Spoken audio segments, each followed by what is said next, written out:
true function of the trust minute is equivalent with a silent conversation. A silent conversation between any given party, in this case between the parties of the trust, the trustees, trust protector, the grantor, and the beneficiary. In some cases, it can be isolated based on what you want it to be. In some cases, only the trust protector and the grantor will be available. In some cases, only the board of trustees will be available. And that is shown by who signs the trust minute. And it's always best at the end of each trust minute to dictate who will keep in possession all the trust minutes. For instance, the trust protector, because all those trust minutes are actually private. And within those trust minutes, it should always have a clause to say that, and that trust number on the face of that trust minute, when it comes to designation of foreign capacity to not qualify for certain court and control tests, it gives them a peace of mind. That is, if they know what they're doing and what they're looking for.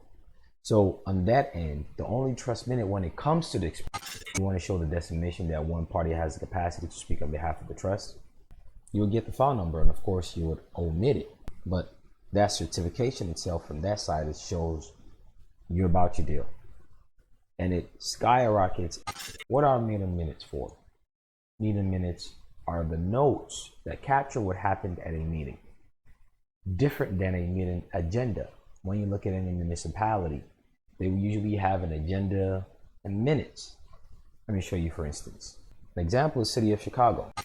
In other words, this is the terms and condition for everyone who is in a trust to abide by.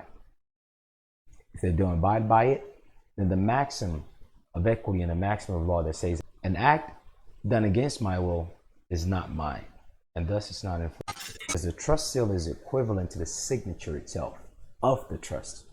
The state of so-and-so has their seal. If you look at each state, they have their seal. The United States have their seal. The presidential department has its own seal. The legislative department has its own seal.